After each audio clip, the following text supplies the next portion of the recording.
Yeah, I started. was. Yeah, Okay, yeah, let's go, let's go, let's go.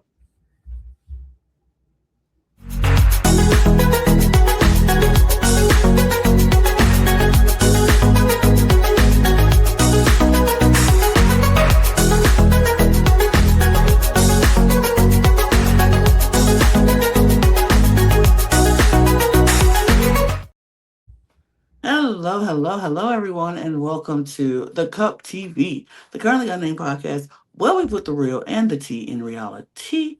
You can always come to us first to quench your thirst. I am your girl, Lana, your resident evil diva, and I'm here to give the tea, spill the tea, and drink the tea because you know I love me some tea. Her. And yes, yes, I do have my cup mug because why wouldn't I have my cup mug? That would be very traitorous of me to not have my cup mug, and that'd be very suspicious. And I am a faithful to the cup TV wow. cup mug, period. And you can get your cup mug at lanascreations.etsy.com. That link will be in the description below. And if you look to the right of the screen, there is a QR code. Scan it, favorite the shop, buy the merch, and I will truly appreciate you. And we do ship internationally and domestically, so there are no excuses. Everybody get your cup mug. And I saw you bring that cup mug up a little late, Brooke, and now I'm very suspicious of you. Okay, no, it was right here. I was just pulling up the Wikipedia page, so I made sure I didn't screw anything up. Hi, everybody. It's Brooke, and I'm Mhm. passionate about pop culture. Um, and Lord Jesus, not Monet, not Monet. um, if you can't tell, I very much miss Phaedra. Beside the point. Um, this season is getting on my damn nerves, and we'll talk about it. And hi, I'm Aneesa Long, also known as MTV, also known as Sam the Monster Brady, your fellow friendly party trans non-binary Filipino Canadian mentally unstable hot mess, hailing all the way from Toronto, Ontario, Canada, Scarborough. If you want to be specific, whole burn. If you want to be more specific than that, and in my lovely cup mug, recently signed by Caramel and Hazel, where season 6 Canada's Drag Race Miss Congeniality. I have water, Period. which I also do have in my lovely cup. Bottle Bastu, which you can also get your very own at longecreations.etsy.com. And I sure, let's talk about it. If we must, and I think we must, because yeah, we must. But before we do, there's some things I need you all to do for me. If this is your first time checking us out, please subscribe to this channel because we are on a mission here at the Cup TV to get 1,000 new subscribers by the end of the year. Um, a lot of fun things happen for us and for you when we get to that point. So we truly appreciate if you would help us out. And that's if you're a fan of competitive reality television.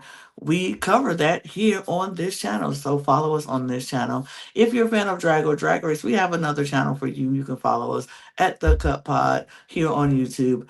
That all those links will be in the description below, as well as our audio podcast links, because we want to be wherever you are. So take us with you. Follow our audio podcast links. You can find all the shows on there. Join our Patreon. Got a lot of fun things going on in our Patreon, especially if you're a fan of television, competitive reality television. We got stuff going on in there for you as well. And all of our socials at the Cut Pod on Twitter, Instagram, TikTok, and Blue Sky. Follow us over there. We would love to engage with you over there. And you can follow the three of us if you like. All the handles are scrolling at the bottom of this screen. Traitors US episodes 4 and 5. There were There's some episodes. episodes, There were some episodes. They and we happened. did watch it. Yeah. We did watch it. Did Unfortunately, we watched. unfortunately, yeah. And we had to watch it and see this what happens. But let's just start off on some lighter things, some interesting things. Right at the beginning, we know that all the players a few players were tied to trees. Some players were tied to some trees, and then the traitors were going to murder them face to face. And that is where we left off. So we saw people getting, the axe and ran off as they were not being murdered. But then we see it come down to Kristen. We saw it come down to Caroline, and we saw it come down to Eric, and Ron was in there too. And they're all in there. They're tied to trees. We talked about it last week near the end of the episode. We were all, it was like all me and Lana, were kind of in agreement that killing Caroline was their best choice from a gameplay perspective. But Mhm. just because that's what we think is their best choice does not mean, one, that's what they're going to do. And Right. two, we didn't really know what they were going to do because I think there was a logical reason to kill 3 of the 4 Any of people them. there. Absolutely. I don't think there should have. I think Ron was pretty safe. I don't think that ever really crossed the Oh, line. yeah. Oh, Yeah. But like killing Eric, killing Caroline, killing Kristen, they all like serve different purposes. But I do think killing Caroline was their best choice, and given what occurs, I'm just good stuff. Yeah, given what does occur, let's just say it kind of did work out for them in a way. Mhm. I mean, Brooke has said it. They killed Caroline. She was murdered in face to face. And what I found interesting about Caroline's murder was Lisa Lisa and Rinna. how she handled this situation. I was Mother. just like, huh, okay. Caroline was like, why me? And Candace was like, you talk too much. And they were like, oh, okay. Well, I guess I'll see y'all again, maybe outside of this, so we can talk about it. BravoCon. Lisa was like, no, you won't. Bye to see you in Dubai. Yeah, go home to Dubai. Bye. I was like, Lisa Rinna has become, from this one scene alone, a top 3 trader of all time for me. Like, in terms of entertainment value, Lisa has been eating this damn turret up, and Lisa has been eating this season up entertainment-wise. I have been wildly entertained by Lisa Rinna. And this one scene was so damn funny because, like, I'm assuming they at least know each other, right? Like, they're in the housewife bubble. They have to. Yeah.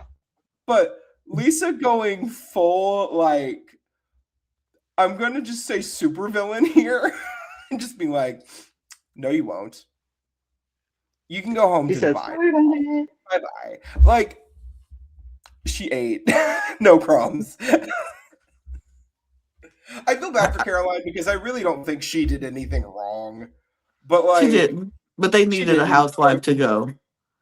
Well, I mean, killing a housewife when 2 of them are in the turret is a great idea. Like, there is no effing way if you all go 4 murders, or 3 at this point, but 3 murders without a housewife dying, and you've had a housewife eligible every round, that at least some sus is not going to go to one of the housewives. Right. At least this way, you can kind of control the chaos a little bit. Even if they already banished Portia, like, you need to aim the gun a little bit to the left or the right, so that way it's not at Bravo. It was the right move to make, in my opinion, for the 2 housewives, to take it off of them and to say, okay, and we're not killing another gamer right now because they have killed 2 gamers in a row. So it was like, we have to take it off of us, not follow the same pattern. Let's do something a little bit different. And so I think killing Caroline was a good game move for them. Mm-hmm. But Caroline's gone, and everybody is shocked to find.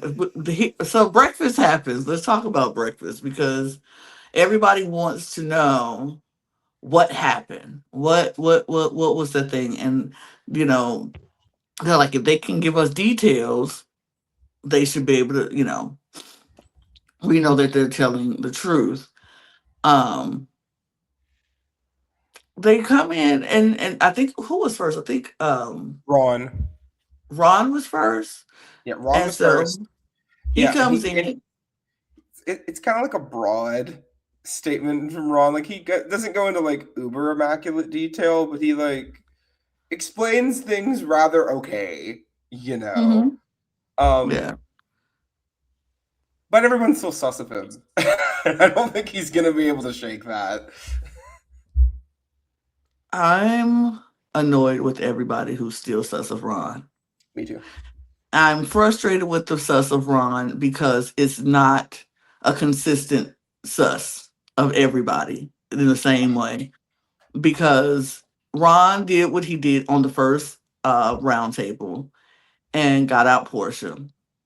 He was like, okay, I messed up. And Michael Rappaport sat at that same table where Portia had supposed had slipped up around a couple of people and literally slipped up in front of everybody, and they still voted out Portia. But nobody blamed Michael for his slip up, but we blamed Portia for hers, and Ron was whatever. And then Ron now is suspect number one. Nobody wants to talk to Ron. Ron walk in the room, people walking out. He starts talking to people, people not listening. And now he is going to be the house target and the most isolated the entire time because he got out Portia. But nobody, okay, we'll talk about it later because somebody else did the same thing and we coddle that person afterwards. But okay. Oh, okay. We'll discuss. Oh, we will discuss in detail. But so Ron comes in, gives his description, and you know, he doesn't mention the axe that the henchman had. He just says that the henchman came out in a mask and he, you know, untied people and sent them on their way. Then everybody else comes in behind him and they mention the axe, that he cut him with the axe. Now Lisa is struggling. Lisa's on the struggle bus to tell this story because, as we all know, she didn't have to do that. She didn't have to be released by the Axeman because she was a traitor. But she's struggling telling this story, and everybody's just like, "Okay, well, what happened?" And she's going on and wait, I need a drink first. I hold on, I gotta. As if that wasn't suspicious. That wasn't suspicious. That's not suspicious at all. But okay. And then she's struggling telling the story, but she mentions the axe, and everybody's like, "Oh, okay, well, yeah, she was there. She saw what happened." Hello. Hello. I feel like she went into like the most detail despite not seeing it. And whether the details were true or not, these faithful. Oh, Wait, I think it's Sam. Aneesa, I think you're cutting up. Is it me? therefore, it's not her. Oh, sorry. I'm about to say, am I breaking up? I was cutting. Am I good now? No, you're good. You just cut off. No, for a it's me. second. You cut off, so we didn't hear the last part of what you said. Yeah, it was just the faithfuls are eating from the palm, from like Lisa's palm. Like, Yeah. they're like, oh yeah, Lisa has the most specific details. Therefore, she's not a traitor, and she actually got to see like the henchman and the axe and the mask and the stuff. Yes. Yeah. Yeah. I'll be 100% honest. I didn't think this was going to be too important because, I mean, Lisa saw the dude, saw how everybody was tied up. So, you know, she got to see everybody so that she knows that everybody's having the same experience. But I will say, did she maybe go into too much detail? Maybe a little bit. But at the same time, if that were me and I'm at the round table and somebody has too many details, I'm not going to be suspicious of them if everybody else is backing up their details. You know, like in my head, like, I don't know what this looked like. I wasn't at the tree. I couldn't tell you. But specifically, Eric and Kristen all kind of just echo literally everything Lisa said. So unfortunately, it made Ron look a little bit suspicious because he didn't bring up the axe. Again, I don't think that would have really piqued me in any way, but these people are looking for any reason to not trust Ron Funches at this point. And I will say, the traitors themselves are all kind of keeping that narrative going themselves. Them doing it, no problem. That's their job. what we're Right. seeing, and Mora too, because like we'll talk about what happened with Mora later in the episode. But with some of the other people still pushing this Ron narrative, I'm like, okay, sure, Jan.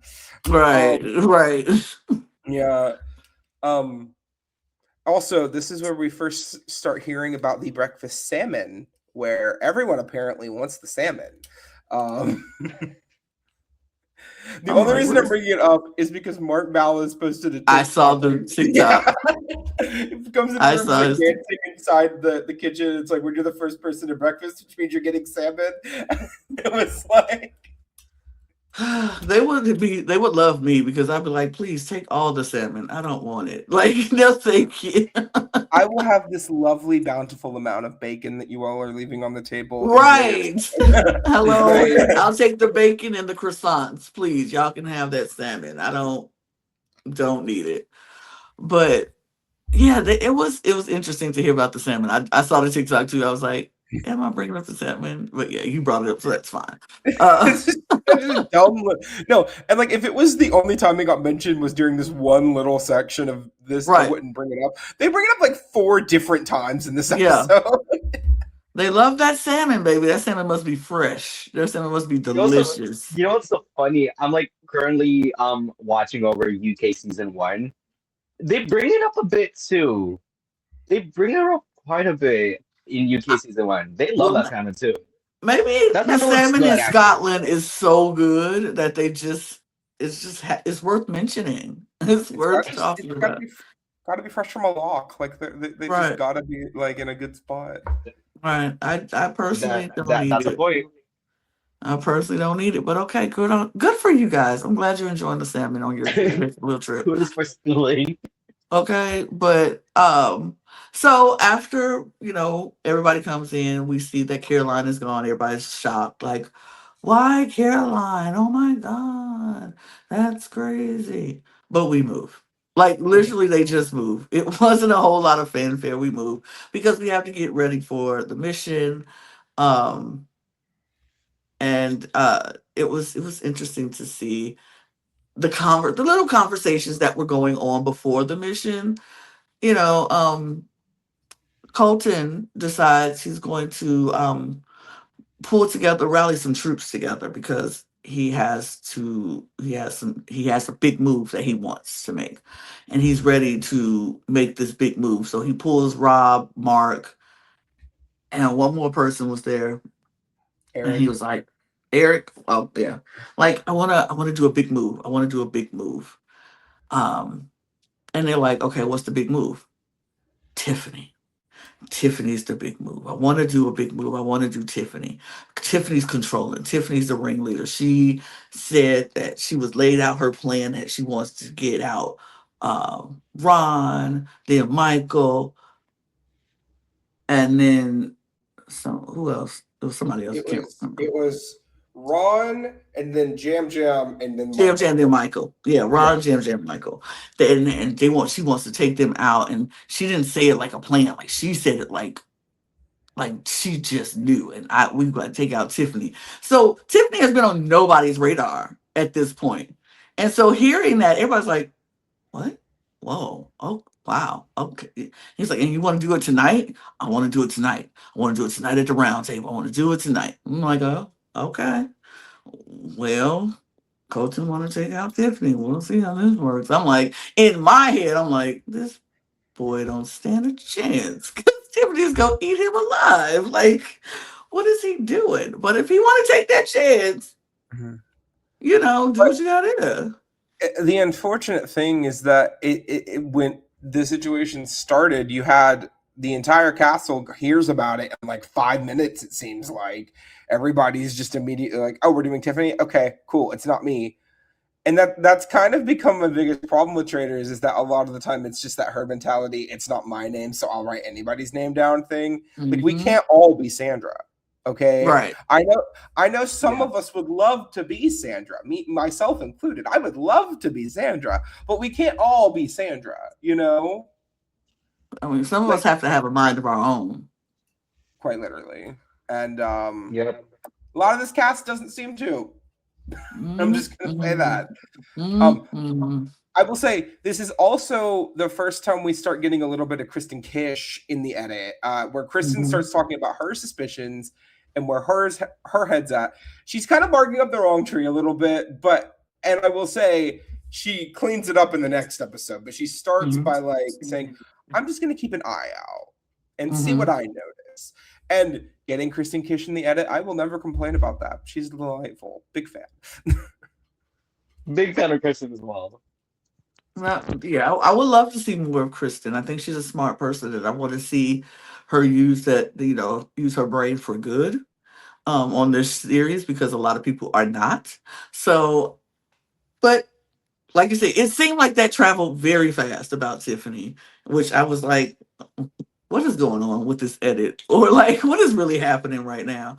But I think everybody knew but Tiffany. Like, everybody knew that Tiffany was the target, but Tiffany. And I'm like, if the word traveled around this castle that fast, how did Tiffany not know? Come to find out, she did get her heads up from somebody later on, but we'll talk about it. So they go to the mission. And when I saw what this mission was, I was like, oh, okay, cool. Because, of course, UK and US are following each other very closely on their missions and how they're doing things. And so when I saw this, I was like, oh, okay, cool. I wonder if they're going to do it the exact same way, or is it going to be some differences? And it was about the same. It was pretty much the same as UK. Yeah. You split in teams. They gave them a choice. They have more teams in the US than they did in the UK. But you split in teams, run out to go find your spear in the jungle, find a spear, come back, light it up, put it in the heart of the beast, set it ablaze, and then scream out the person who you don't want to have a shield at the end of this. It's 8. Is it 8 or 10? Was it 10 for them? It was 10. It was 10. It was 10. Yeah, it was 10 beasts, because it was 10 for UK too. So 10 beasts, and you got $2,000 per beast. Yep. Yeah, $2,000 per beast. And so, and then of course screaming out the names of the people who you don't want to have a shield at the end, and that person will be up for murder. I liked this challenge in the UK. I thought it was fun, but I thought it was funnier here. I thought the way we had people going like, you said what? The way the reactions were for the US, I was cackling. I was laughing. We had people marching to the things, screaming out names. We had people screaming out names not once, not twice, not 3 times, but 4 times, from the time they stuck it in there to the time they were walking back into the forest. We had people conflicted on the reactions were the funniest to me, but I still didn't like some of the names that got burnt shields. But it's the game. It's the game, and I did notice it. I will say I did notice it, and I hated to see it. Mm-hmm. Yeah, I noticed it too. I don't like this challenge, this mission. I have problems with this mission. A couple of them. My biggest problem with this mission is, one, I don't like the fact that they have to yell the name out when they do it, so that way everybody and their mama knows who put the spear into the beast. I wish they just lit the thing on fire and then put somebody's shield in front of it, so that way it would just be like, yeah, this person's taken out. So that way there is that little bit of an element of not getting punished for doing the mission as assigned, because that's the reason that Monet gets thrown into one of these things, is because Monet, literally their entire team collectively agrees, yeah, let's just put Tiffany's shield in, no big deal, it's fine, because everybody's now going after Tiffany. But Tiffany doesn't know that everyone's going after her. So she thinks Monet just did it on her own, and then Monet gets thrown in, right? And again, this would not be a big deal if what occurred in episode 5 didn't happen. But because of all of this mess, we're seeing people like Monet get thrown in. We also have the problem of this being a mission done in teams. So when we get to the end with Kristen, Colton, and Mark, right?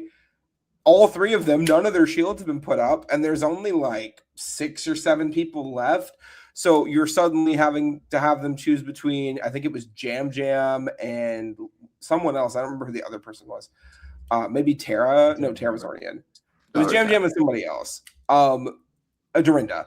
And they picked Jam Jam, but at the same time, they don't really have a ton of options.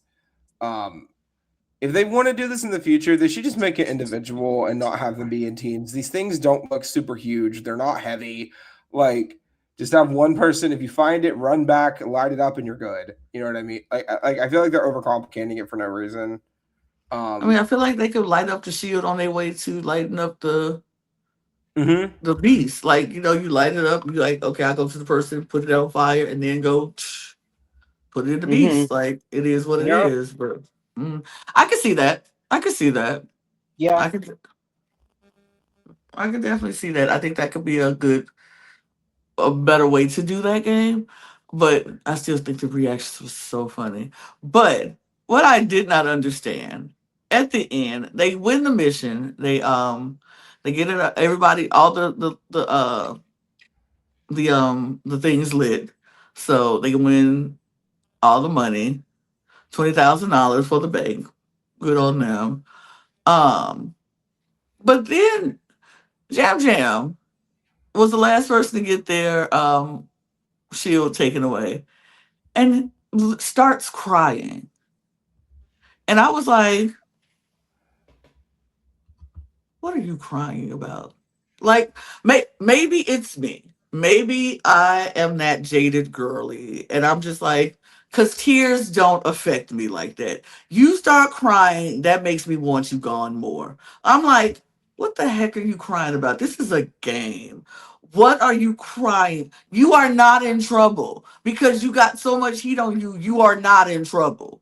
Like, this, but it bothers me personally. That might not bother other people, and I get it. It could be a Lana thing, and I will accept that as a Lana thing. But tears do not invoke me to be like, oh, I feel so bad for you. That makes me go, really? Now I really want you out the door. Like, I really want you to go now because I feel like you're trying to manipulate me with your tears, and I don't like that. I just don't like that. So I don't know. I was just like, I don't know if it's just a me thing. Y'all can tell me if it's just a me thing, and I'm okay with that. I mean, I understand where you're coming from. It's I think especially because it's Jam Jam, one of the gamers. You won a whole game of Survivor, but I don't know. I don't know, Brook. please stay. I get it in the sense of like it's a stressful situation and you don't want to be in it, and sometimes people do get overwhelmed. But I also think Jam Jam was really putting a lot of this on for sympathy, and quite frankly, I don't care. It's a game. Do what you have to do. If you think that's what it's going to take for you to get through this banishment and through this through the murder, sure. People could literally come up to me and say, yeah, I'm going to go stab myself for sympathy. And I would be like, just make sure you miss an artery. Like, like if you feel like you need, like, people talk about like Matt Hoffman saying that his wife had like this disease on Big Brother 12. Masterful, incredible, lovely gameplay. I respect the hell out of this man for that. Is it dirty? Is it underhanded? Sure. But like, you're on a reality TV show and everyone else is going to try to do similar stuff. So why not go for it and just do something a little sneaky, dirty, and underhanded?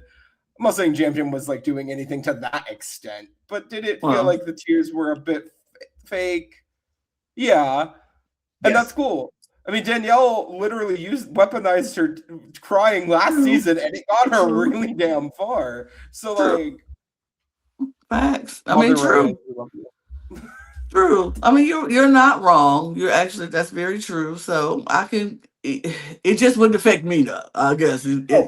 Don't cry with me, y'all. you remember this great grandma lie on Pearl Islands and Sandra's like, it's not about you all the time. That's how I would feel in this moment. Right. I would do it. Now, if it gets you far and makes people sympathize with you, and that's part of your strategy, do you, boo boo? But just know if you want to game with me, it ain't gonna work with me because I'm gonna be looking at you like you crazy. Numb. No, very numb to that. I'm like, oh, I'm like you're crying. Sorry. Okay, sorry, but anyway, so and the crying stops very fast after everybody's coddling. It's okay. No, you're fine. You're good. Anyway, to get back to the castle, we hear people talking on the way to the castle, kind of just like, what did we think? Who's suspicious? Did we see anything that happened in the mission? And people are still feeling a little personal, like personally attacked. Which I feel like this game, that challenge leads you to feel a little personally attacked when you see someone yelling out your name, and it kind of feels like y'all coming for me. So I understood the people feeling a little personally attacked in that situation, but I'm trying to think if anything else happened before when we get back to the castle, because I don't I know. I feel like it was just pretty much like everyone's just. I think everyone's just kind of reinforcing whatever plans they had before the mission. Where I think obviously Colton has the plan to go for Tiffany, and then there's people going for Ron, but also we People get kind of uh pushing going for Michael a smidge, but not really. Yeah, right. But yes, importantly that, but though, not really. Ron in the challenge had like put Mora in and said he wanted to see what would happen if she would survive the night because he thinks she might be a traitor. This gets back to Mora, and Mora's going scorched earth. Yeah, that's just where I was about to go with that too. Yeah, no, Ron just throws out Mora's name because of he was like, "Oh, I heard light footsteps when I was tied to the tree." Very light footsteps. Who has the lightest footsteps in the castle? Mora. Mora, Ron, I thought we had this whole leaping in logic thing, my guy. I thought we had like established that a couple of well, pieces of evidence are not enough to convict a person. right. I mean, we do get something else later on at the round table, like along those lines with someone else who was tied up in a tree, um, and also aimed it towards the wrong person. Um, we'll talk about it later, but yeah, nothing much happens, at least to my knowledge. It just seems everyone's just reinforcing whatever Mhm. their suspicions are, who they want to push. It's and it's the same names that have been like going out Yeah. since before the mission. Yeah, it wasn't really surprising to me. I mean, also we can kind of just start the round table. There wasn't really much going on besides the same people getting thrown sauce at them over and over again. Yeah, Colton Underwood, it's on site. That's all I'm gonna say. Colton Underwood, if I see you in the near future, it's on site. I don't mean that literally for legal reasons, but it's irritating watching this roundtable. It starts out with Colton like throwing a bunch of sauce at Tiffany, calling Tiffany out. Tiffany gets really defensive really fast, which probably wasn't the best way to play it. But Tiffany, tries to explain herself, says that she's thinking just because she's thinking 3 or 4 rounds ahead does not mean that she's a traitor. She also says that she's way smarter than Colton, which I agree. concur. We are. I think all of us gamers here agree. Yeah, well, I mean, we have seen Ms. Tiffany in action. Like, I mean, very clearly. If you need Yes. a bit of the resume, go look at the live feeds from Big Brother 23 if you can find them. Go watch her highlights. The only thing she should have done is not evict Claire, but oh well. And yes, I understand why she did it, and I very much support why she did it, to be clear, before anyone comes at me in the comments. game-wise, that was the only bad decision she made the entire season. But Tiffany gets really defensive really fast, and I think that did not help her at all in this situation. I understand that she needs to defend herself, right? And needs to like respond to the accusations. But when you're in a situation where everybody is already trying to portray you as like manipulative and etc., traitor, the worst thing I think she could have done is immediately respond and like throw it right back to Colton, because I don't think anybody wanted that from her. Because I think there were a couple people at this roundtable that were looking for a reason to not write her name down, right? I don't know how she could have gotten out of this, to be 100, but when we're sitting at the round, I don't think it helped, unfortunately. I disagree 100% with that. I think it was everybody had made up their mind that they were going to write her name down. I don't think there was any way people were looking for reasons not to. I think they were 100% were ready to write her name down because Colton came with his case, and then Eric decided to double down with his nonsense and foolishness. And here's my problem, and I'm about to go on a little soapbox, so strap in, folks. I have a problem with half of these people at this table, because what you're not going to do is act like when Tiffany goes into defend herself and telling people how she feels and is trying to, because her for everybody was coming at her in different ways. And from what we heard from after the interviews that Tiffany said, it wasn't just Colton. It was several people coming at her and coming at her. He would say something, somebody else would jump in, it'll go back to him. He'll say something else, somebody else will jump in, it'll go back to him. So several people were coming for her. And you mean to tell me y'all sitting there, Lisa Rinna, Tara, Mora, Jam Jam, all y'all gonna sit there, and when she start, Kristen, John, all y'all sitting there when Tiffany is defending herself, go, oh. We acted, we clutching pearls, we shocked, we looking like, oh shit. But when Mora was just going scorched earth, like you said on Ron, nobody had nothing to say. No clutched pearls, no shock. No, we sitting there like, we're agreeing. But when Tiffany is defending herself against Colton, we all like clutching pearls, and we can't believe she said that. Like, how dare she? Excuse me? It's part of the unfortunate. Not only is this, I'm going to say, there's at least a little bit of amount of racial bias here. I'm not even going to lie. It's definitely visible. No, it's definitely there. Yeah. The microaggressions? The other thing on top of it, too, is they don't mind if anybody dumps on Ron, because they're going to dump Ron out in a couple rounds anyway. At least that's how I feel like everybody's looking at it, right?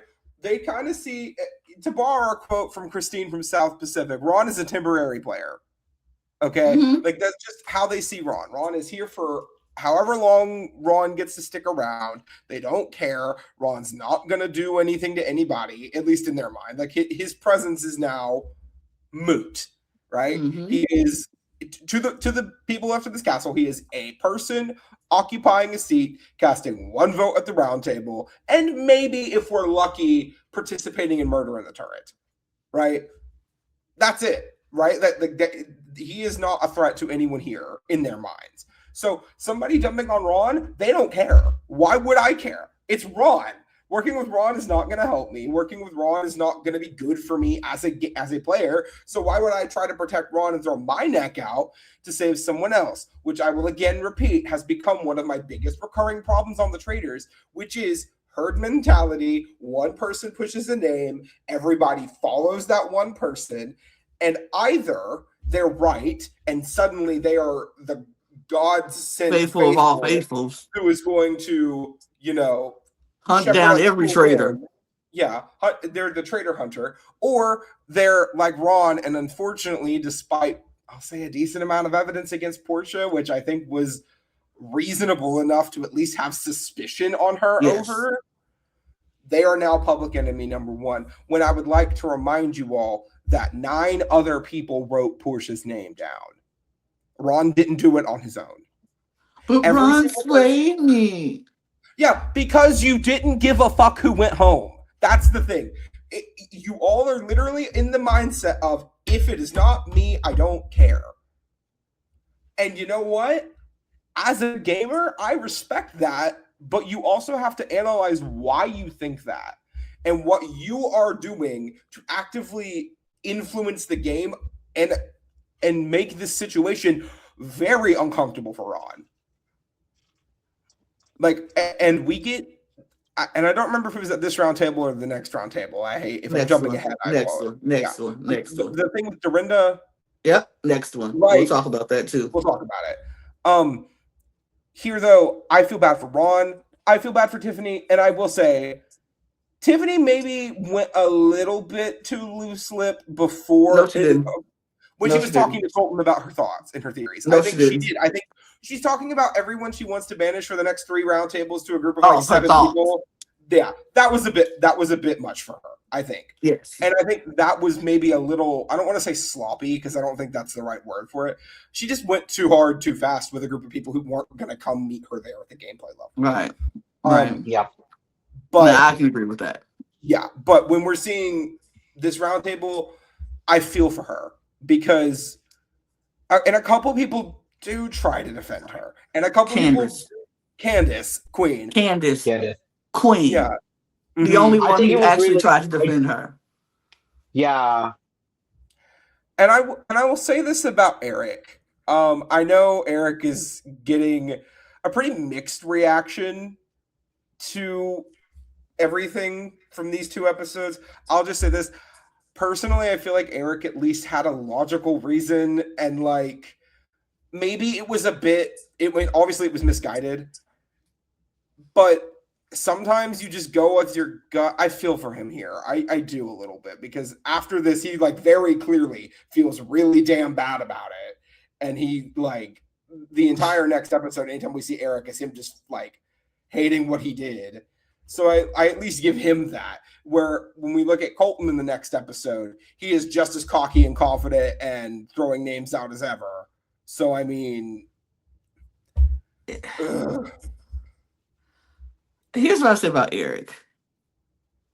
He had a feeling. And he thought he heard a laugh.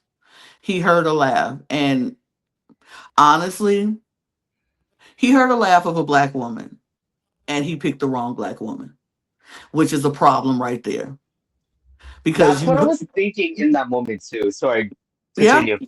No, you're right. And I'm like, that is what you heard. You heard a laugh of a black woman, not knowing which black woman, because she was not the only black woman in there, but you had a 50-50 chance of getting it right, because it was either Tiffany or it was Candace. And I feel like when you have those kind of odds, you might want to keep, because this man kept his mouth shut the entire time. I'm not going to say nothing. I'm not going to say nothing because I'm not sure. I'm not going to say nothing because I'm not sure. So what made you 99.9% sure at the round table when you were saying the whole episode, I'm not going to say nothing because I'm not sure? But you get on that at the round table and you feel emboldened by Colton because of what Colton is now saying. And you're like, it had to have been Tiffany. Yep, it's Tiffany. But you were not even sure of your own. But you got on that round table. And that's where my problem lies with Eric. But I do agree with you. At least he had a hunch and a reason for his having that. But you weren't sure. And now you feel bad because you banished someone who was a faithful. And I'm not saying I wanted him to banish Candace or anything like that. I'm saying you weren't sure, but you felt emboldened by Colton and his detail of his plan of what Tiffany is and who she is. And I'm not mad that they even banished Tiffany. And I want that to be clear, because the game is the game and people are going to get banished. Even people who I like are going to be banished and votes happen. I don't mind that they did it. I just don't like the way that they did it. I don't Yeah. like the way that they handled it. I don't like the way Colton handled it. I don't like the way Eric wasn't sure and handled it. I don't like how these people sat at this round table and acted like Tiffany was saying something wrong when she was defending herself from being put backed into a corner by lies, because none of this is factual. Like, it was like, you are coming up with plans and things that this just didn't. Now, was she a little messy in her game? Absolutely, because she was talking too much to people who she didn't need to talk to. But she didn't have anybody else to talk to because Rob was gone. Ian was gone. The people who she wanted to play this game with were now gone. So she's trying to find new allies to work with. And I think she said it in an interview afterwards. The only and people She was like, I know people were upset that I was getting close to Michael and that I put some trust in him, but because he was the only person who put trust in me, who actually trusted her and who wanted to play the game with her. So she had no choice but to play with the people who was trying to play with her. And as being somebody who played these games, I've been in that situation where, heck, we just played a game here on the cup. Go check out our game, our mini, what we did, where nobody wanted to play with me, but the people who wanted to play with me, I could only play with them because the other people didn't want to play with me. So I Yeah. understand. I understand where she was coming from, but it bothered me how it happened, not that it happened. Yeah. And Yeah. I cannot believe these words are leaving my mouth, but I do feel like it is important to say I will at least give Michael Rappaport this one thing. He did not hop on the Tiffany bandwagon. I will give him that Yes. one tiny itty bitty thing. He did not He hop will on the never Tiffany get bandwagon. his tens from me, but I will give him a half of one. I will give him a 4 A point. because I will give him his 0.5s. I will never give him his tens. He will never get his tens from me. But I will give him his 0.5 in that he did not hop on the Tiffany train. He stuck to what he said, who he was going for, but never his tens. not a Never fan. his tens. He'll never be a Ne- fan, but I will Never give him. will be. You get a 1 because you were one vote that wasn't on Tiffany. There you go. But Um, yeah, Tiffany does eventually get banished. Aneesa, was it something you needed to say? You wanted to add to this conversation before we move on?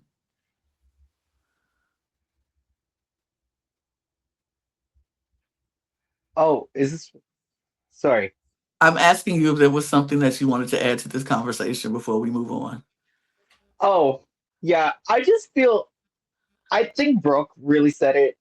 Like my thoughts. Like I think I really feel for Eric because, especially him being a musician, I don't think it's a like it's to me as someone who also like dabbles into music as well, and Lana, you might be able to attest as well. Like, yeah, I don't think his ears were deceiving him. I just think he picked the wrong person. And yeah, Lana, you did say that as well too. Yeah, no, like I don't think I have much to add. It's just I really do feel bad for Tiffany as I think more because of how everything transpired.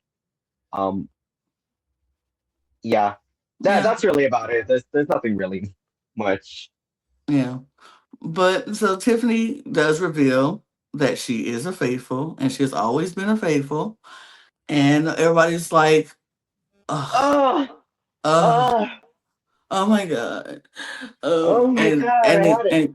uh, Eric obviously feels super bad. Colton feels bad, but don't show he feel real bad. I don't believe he feel that bad because I will say this now. I don't like that man. I will never like that man. I have never liked that man. I will never ever like that man, and I don't ever feel bad for that man. So that's going to be my preference from saying this. I don't ever feel bad for Colton. I will never feel bad for Colton. You can't make me feel bad for Colton. So I'm gonna profess that by going into this next episode because I just don't. But um Tiffany's gone and Eric feels horrible. Eric is just like, I feel so bad. I just, I don't know. I don't know I don't know, because I was for sure that she was a traitor. This just didn't do it. And Colton's like, we all make mistakes. And everybody instantly. And here's another problem. Instantly, Colton and Eric have claimed and voted out the wrong person, Faithful. And we know it. And they know it. And they all walk into that kitchen. And what happens? Everybody's like, oh, it's okay. No, we make mistakes. We all make mistakes. We all make mistakes. Where was this same sympathy for Ron when he made a mistake? I will say this. They do that to Eric, and I think a lot of that has to do with Eric's reaction to the situation. Because very clearly, after Tiffany's revealed to be a faithful, you can kind of just see it on Eric's face that he realizes exactly what just happened, and now he feels like absolute dog shit about it. Colton, I don't fucking understand why they did this shit to Colton. Colton literally did not feel bad about it, did not apologize, did not even attempt to say anything about it. And I'm going to give my TEDs to Kristen Kish here for calling Colton out privately, but for calling Colton out and saying, now I think Colton's a traitor because Colton shepherded this entire vote on Tiffany. For what reason? Why? So thank you, Kristen Kish. You get my tens from me for that one. But it was Kristen and I think Steven were over in the corner beside the staircase, that little nook right there, having that conversation. And I'm telling you right now, if this is the start of the Kristen Kish Colton Underwood murder spree, I cannot wait. Kristen, get this man out of this damn castle, please, dear God. I need that to happen in the worst way. I need that to happen so bad. I feel like it's so low key like justice for like the Ron's mistreatment, if you will. Even though Ron's still in, but like it bothers me. But anyway, so yeah, they're talking, they're getting ready for bed. The traitors meet in the turrets. They're like, Candace says how that hurt because Tiffany did start crying about how she was there because she really needed this money, and she was trying to, send her son to college. And I'm like, dang it, because I can. You know what I never realized, and I don't know why I didn't realize, but I being on a show like this where you have all the different people from all these different shows and all these different, it's definitely a very fluctuating financial, situations that's happening right now. You got these housewives who are millions. They make money. That's why they're housewives, because they live in these fantastic housewives lives with these rich husbands and making their business move. They got all this money.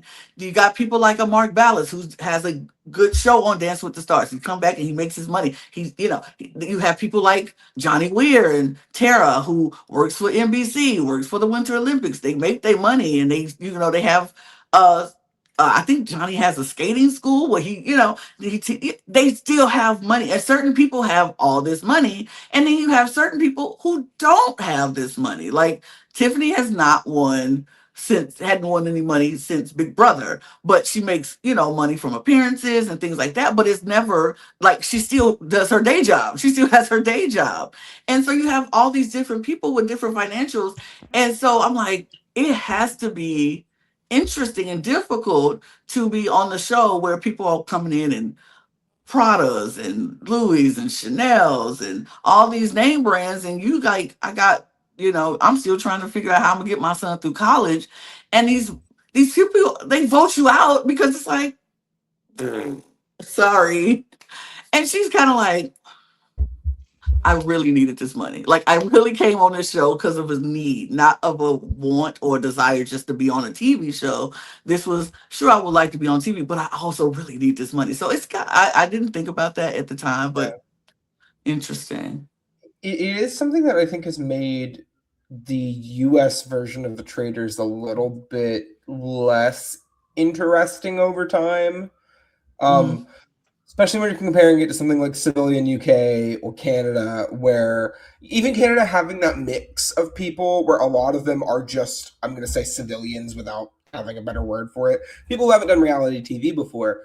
even when you have that mix of people like, I'll say Erica from Survivor, who won Survivor, or Netta, who had won a decent chunk of money on Big Brother before, like people like that who have experience on reality TV, right?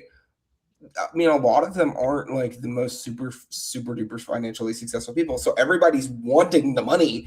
Whereas over here, I mean, I'm not going to say anybody's like destitute or anything, but most of these people are in a financially good place at this point in their lives. I would say at least 85% of this cast was coming into this in a totally stable, perfectly fine, everything is okay in my life, I have money kind of spot. Right. I mean, especially, and even when you consider like the gamers, right, who you would probably say are the most regular people in terms of their everyday lives, right?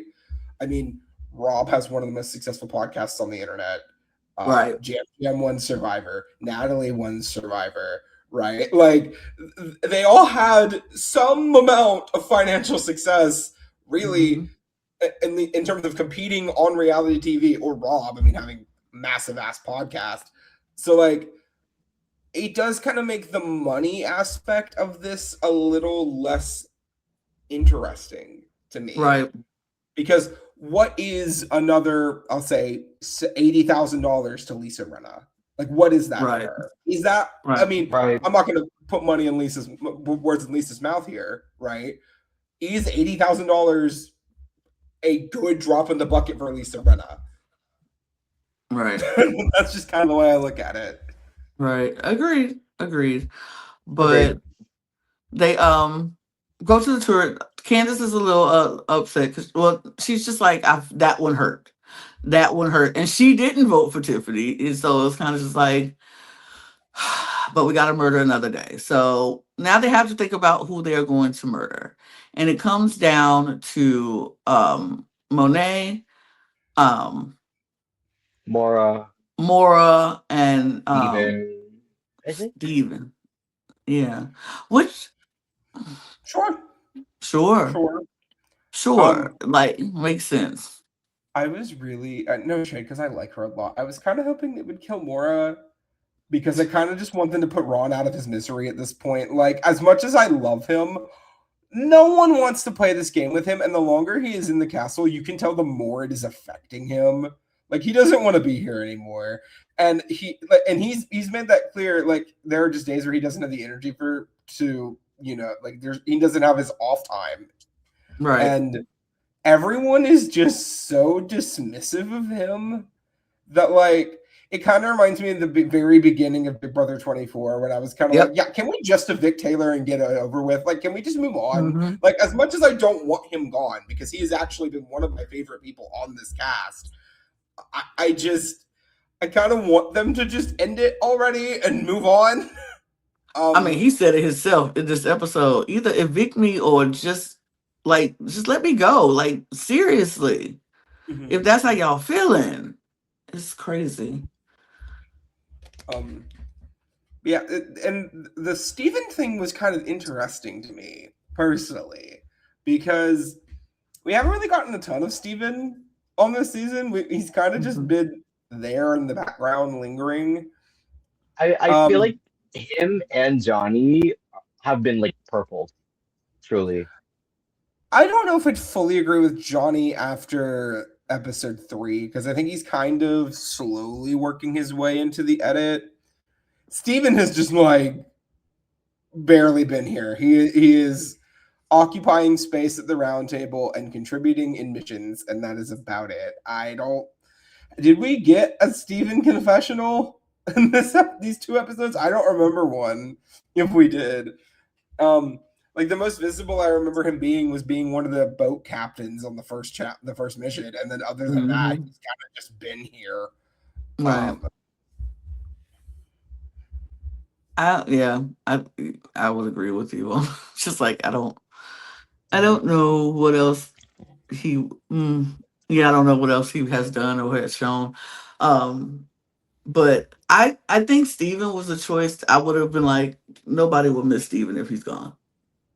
And I thought that's what was going to happen because of the edit that he was getting, because we see much of nothing from Steven. So I'm like, so they get rid of Steven, if that's why they edited that way. I think we had the same conversation last week about Kristen and was like, are they gonna kill Kristen because we don't get an edit from her at all?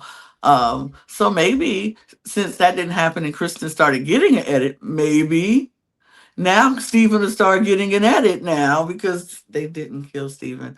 And we'll talk about who they killed. So they made their choice. We go to breakfast. Everybody comes in. Ron comes in, and that was like, yeah, Ron's here, obviously. And I'm like, okay, girl. Ron, the way they treat Ron just bothers me. Like, they don't want this man here. And I'm like, just vote him out if you don't want him here. Like, everybody was like, yay! But everybody else, Ron comes in like, Ron's here. And Ron was like, oh, no applause for me, I guess. I don't like it. I don't I feel like so it. bad for him. I feel It bad. really I don't hurts. like it. It's gross. I don't like it. I don't like it at all. And I was like, okay, well, whatever. But Ron gets nothing. And so it comes down to Tara, Johnny, and Monet. Those are the last three people to come into breakfast. And I was annoyed because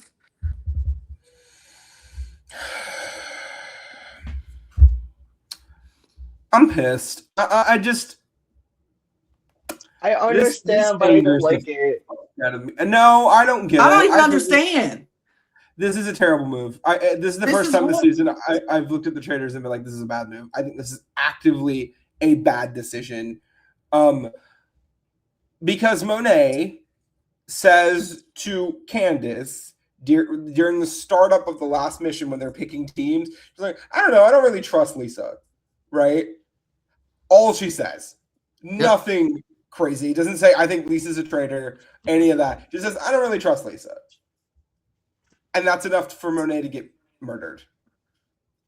Now, granted, one could say, okay, then why are you airing out your people you don't trust so publicly? She didn't. It was a whispered comment to Candace in a public setting, but no one overheard it from what we can tell because nobody else brought it up. Yeah.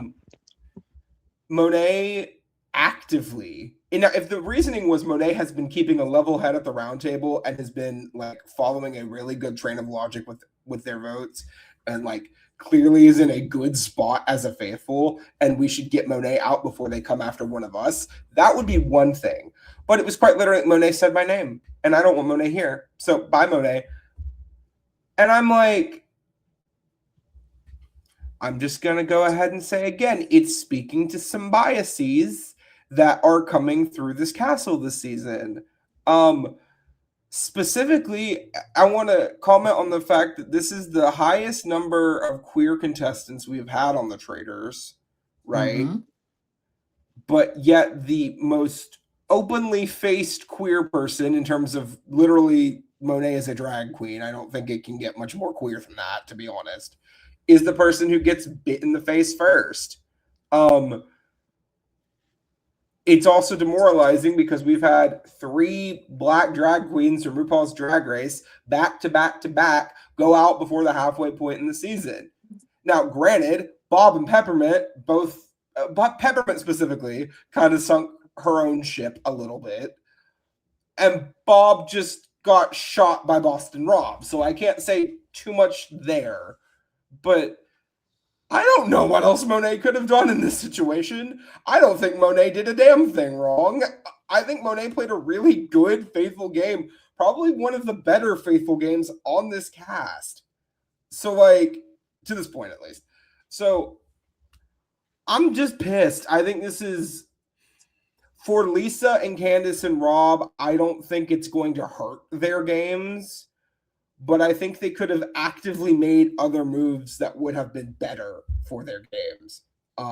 Specifically, eliminating Tara here would have been fantastic for their games. Because Nobody True. is going after Tara Lipinski. They are not going to banish Tara. They're just not. Everyone has made it abundantly clear that they think Tara doesn't know what the hell she's doing, right? And But I feel like she, at the same time, like Tara actually has a solid head on her shoulders.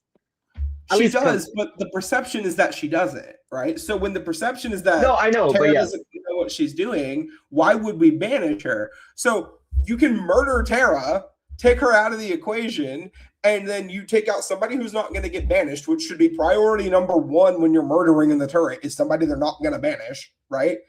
Monet's keeping such a level and strategic head. I guarantee you somebody would have brought Monet's name up, even if it was a little bit later into the season.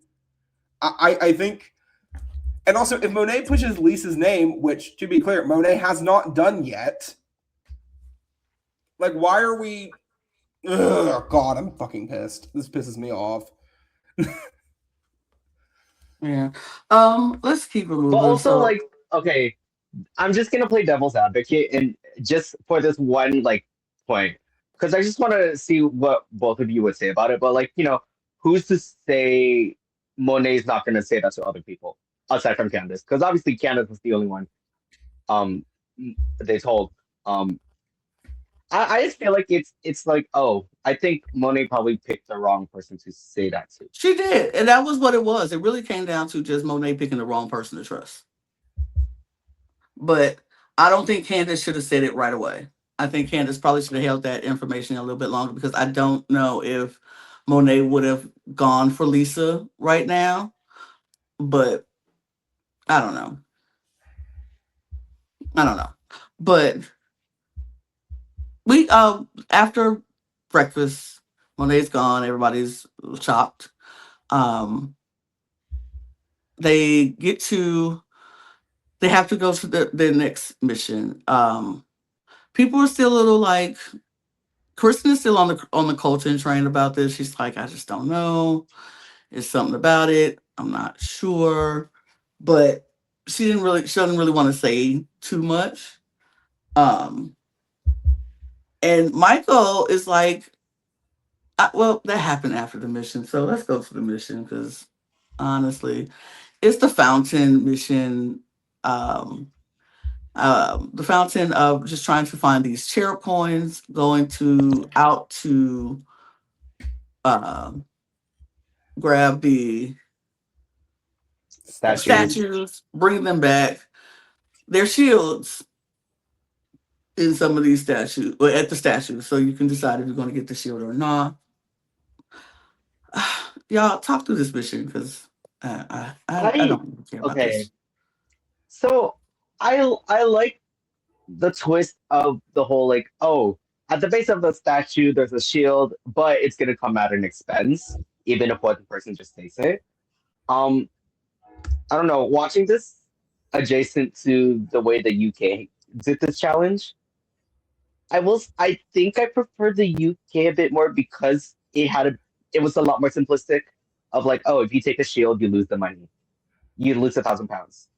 Compared to like here where it's like, oh, you take a shield, someone's definitely gonna get murdered. If no one takes a shield, no one gets murdered. Which I'm like, on paper, it's not the worst thing. But I don't know. I have mixed feelings on how they did the whole shield thing here. Yeah, I hate it. I think this is a terrible, terrible addition to the game. One of the things that I have started to recognize about the Traitors is the things that make this game entertaining are when you don't change the fundamental mechanics of it too much. Having a round where potentially no one can get murdered, and the faithful don't even have to do anything to make it accomplished. All they have to do is just not take a shield. It just feels needless. It feels really dumb. And also considering the size of this cast, the fact that we're probably not going to get a murder in the next episode, kind of irritating. That's yeah. When you're dealing with a cast of what, 23 people, right? And and at this point, halfway through the season after this round of time through the season. Yeah, and at this point, there's like after Monet, 16 people left. Yeah, so we're not getting a murder next episode, probably. That's lame. That's dumb. Especially considering that what have the faithful done to earn this? Because this should be a reward for accomplishing something pretty incredible, right? Literally, 2 of these statues underneath them are 4 shields, so everyone on an individual team can get a shield. I didn't like that. I'm sorry. Most of these statues only have 1 shield underneath them. So no one's going to take one of these individual shields. Absolutely not, because that would be idiotic. And if you're in a group, right? I mean, granted, if you somehow manage to get all 3 of the traitors into one group, maybe that'll happen. But I kind of doubt it. It's just... this is just a poorly thought out twist, I think. Yeah, I don't like it. I didn't like it either, but they do it. They were, and honestly, I just somebody took them shields. You ain't go convince me. Ain't nobody take those. I think a team took 4 of those shields, and you ain't gonna convince me that they didn't. I'm sorry. I can't. But they do finish the mission now. Good on them. I didn't think they would go do it. Honestly, I thought they were not going to. I didn't think so either. I thought they were not going to finish it. It was very much like cutting your clothes, especially in comparison to how our Brits performed Yes. at this, because the Brits did so much better at this than and with absolutely. less people. With less people. I was kind of hoping they would fail the mission. I did too. I wanted them to fail so bad. They're kind of just like winning every mission to this point. There hasn't really been any. They need more adversity. Lana knows what I mean. Right. Which is why I like more adversity. Sorry. Yeah, I think that's why I actually really liked the way the UK did it. Mm-hmm. Where it's like, oh, if you take a shield, you lose 1,000. Right. And I loved how it turned out. I'm like, oh, 7 people took a shield. Oh, okay. Right. I like that. But yeah. But it is like what it is. They win it. Like I said, I wasn't expecting them to win it, but they did. They win it. They win all the money, and we don't know if somebody took a shield or not. We see 2 teams debating on taking the shields, but we don't know if they took it or not. We don't want them didn't, because one of the teams was Lisa, Portia, Colton, and not Portia, Lisa, Candace, Colton, and Steven. Michael? It wasn't Michael. No, I think it was not Michael. Michael wasn't on that same team. I think it was Steven. And the 4 of them didn't take a shield, because we find out in the roundtable later that they didn't.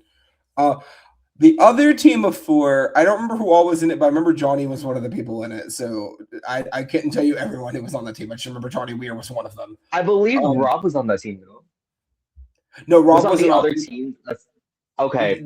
It was near the very end of the challenge, and they found 4 shields at the last statue. But I kind of, at this point, want to just yeet the rest of this episode off a cliff as quickly as possible, because I just don't want to talk about it. I don't. I just want to get through it as fast as possible. And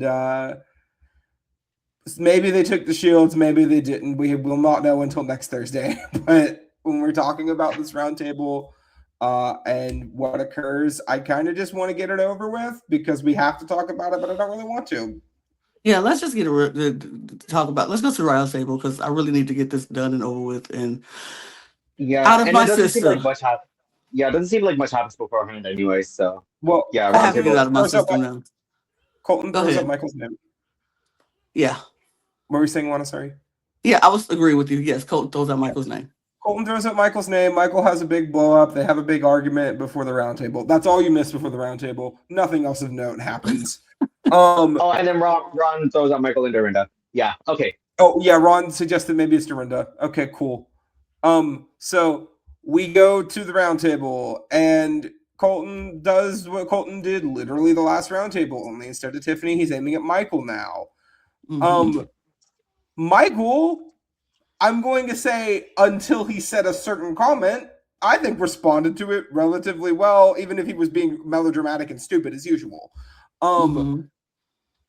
And also, thank you, Rob, for calling out this man for not understanding what the word commiseration means, because it was That was the pissed. funniest thing that happened at this round That table. was so It was funny. That was the ridiculous. funniest thing that happened at that round table. Rob said, commiserate Rob ate means him feeling up. sorry for somebody. It was just bugging me. I'm sorry. It was I was like, I get it, Rob, because it was bothering me too. I'm like, that is not what commiserate means. Stop saying, oh God. But yeah, go ahead. I'm sorry. But yeah, and Michael says who would be better at keeping a secret than Colton, and immediately the entire roundtable was like, "Oh, that's fucked." I'm gonna say here, do I think that's necessarily what Michael meant? Probably not. But quite frankly, even if it wasn't, I just want him off my screen, so I'm not gonna complain about any reason that these people throw him out of this castle. They didn't care either. Right there They with didn't. you. I don't think they thought that was he meant, but they didn't care either way. They wanted that man gone if he was a faithful or a traitor. They did not care at that point. Well, Colton did an interview with Entertainment Weekly, and he talked about it there. Notably, in order to participate in this interview, he had to make Entertainment Weekly agree that they wouldn't bring up Cassie in any context, by the way. So there's that. But he doubled down on that, and like Michael did make it clear in his confessional as he was leaving that was not his intent, and if it came out that way, he apologized. But like again, don't like Michael, so I don't care. I will say Eric here in this situation, I think also just kind of cleared up everything of if you are a faithful, you are distracting and you are a bad faithful. If you're a traitor, you're causing a bunch of chaos, which means you're a good traitor and we need to get you out of the castle. Couldn't have done this 2 roundtables ago.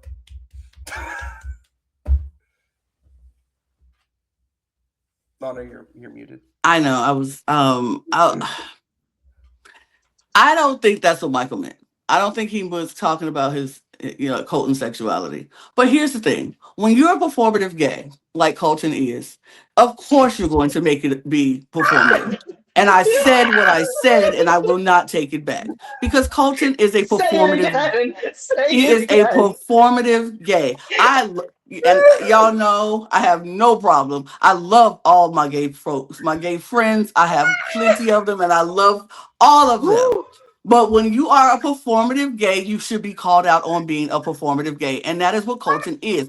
Because this man, when Michael said he was a liar and all of that stuff, and said if anybody who's gonna be secretive be a traitor, I was like, absolutely. Because I'm thinking in the game sense, if anybody was gonna hold in a secret, it's gonna be Colton. Now, if you want to get mad because somebody called you out on your BS that you pulled in public in front of everybody, because in 2021, Colton, you did get on Good Morning America and say that you knew you were gay when you went on The Bachelor, but you was trying to bury the gay. You said that, sir. You said that. So basically, you lied to 30 women on The Bachelor. You lied to Cassie. And you lied to all of those people. You lied to America. So that makes you what? A liar. And guess what? And if anybody could hold a secret, it's a liar. Colton, you proved yourself to be a liar, so you can't get mad when somebody calls you out for being a liar and secretive. Now, do I like Michael Rappaport? Absolutely not. That man can go to grass and back, and I don't care nothing about him. Could he possibly be homophobic and racist and all the isms and icks? Yes, I believe that is Michael Rappaport. I think he is all of the horrible things that people say he is.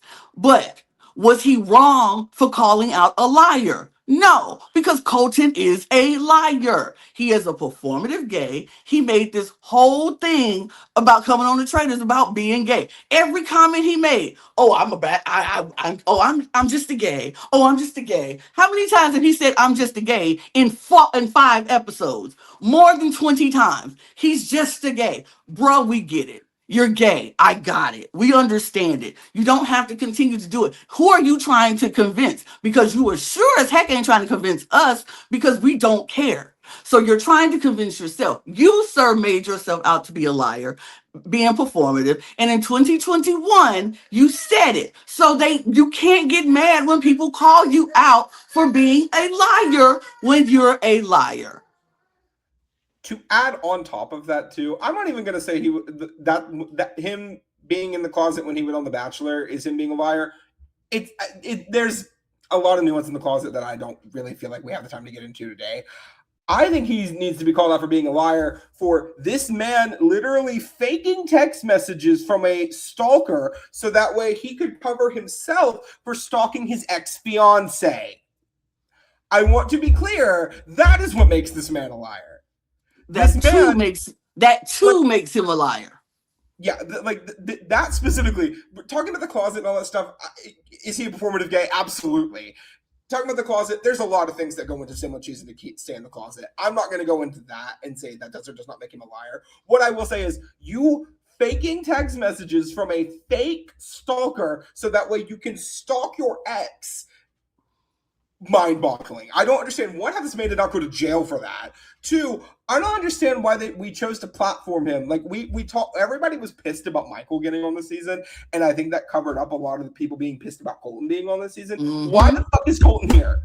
Can we let him just go back to being a regular fucking civilian, dating his Swedish, whatever, I think Swedish, European skier husband, right? Whatever. And just move on. We don't need to have this man on our screens anymore. I am so fucking sick and tired of him being on reality TV because the other queer contestants that are on this season, Jam Jam, Monet, Kristen, Johnny, like they have all been, I think Natalie's bisexual, they have all been entertaining at the least, right? They have all been good additions to this program. Right. I cannot stand this man. Don't like this man at all. And I cannot believe this is going to be leaving my lips for a second time in one episode. Michael Rappaport defending Tiffany after she left. He get his 0.5, so I guess that gives him 1. 0.5s for that. I guess that gives him 1. He gets a 1.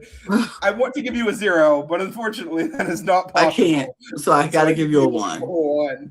Yeah.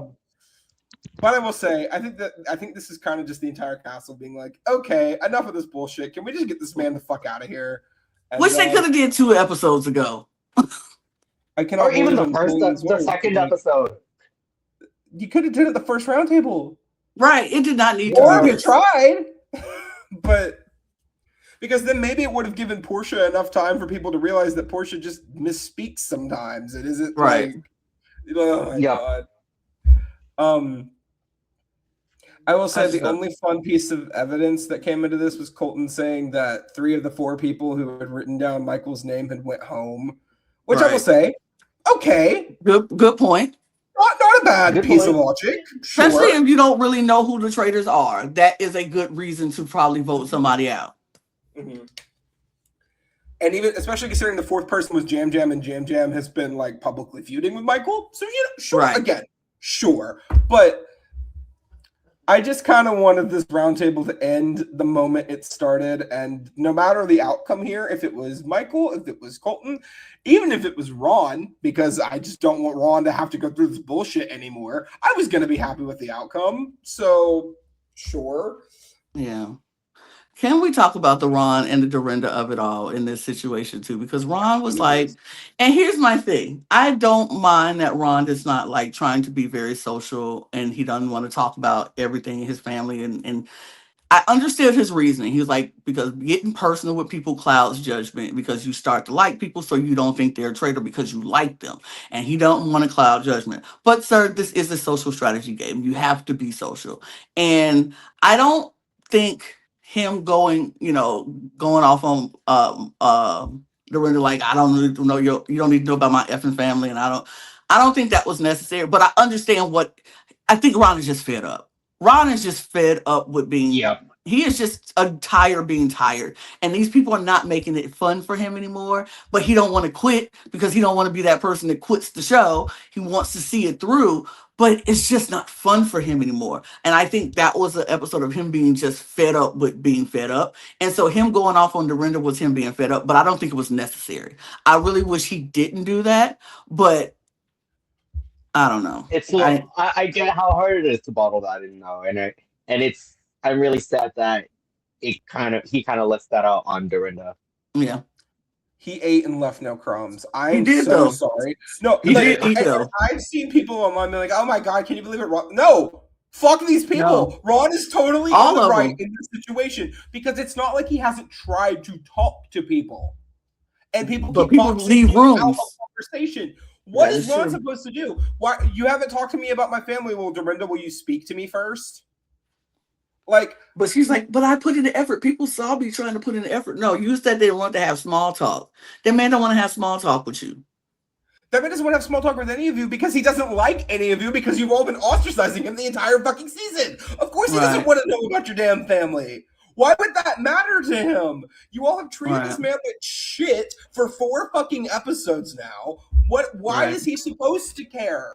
What incentive Right. have you given him to care about To your care. family? Right. Right? But Do you care about Ron's family? Do you care about Ron's emotional state being in this castle? Do you care about anything to do with Ron? Very clearly, no.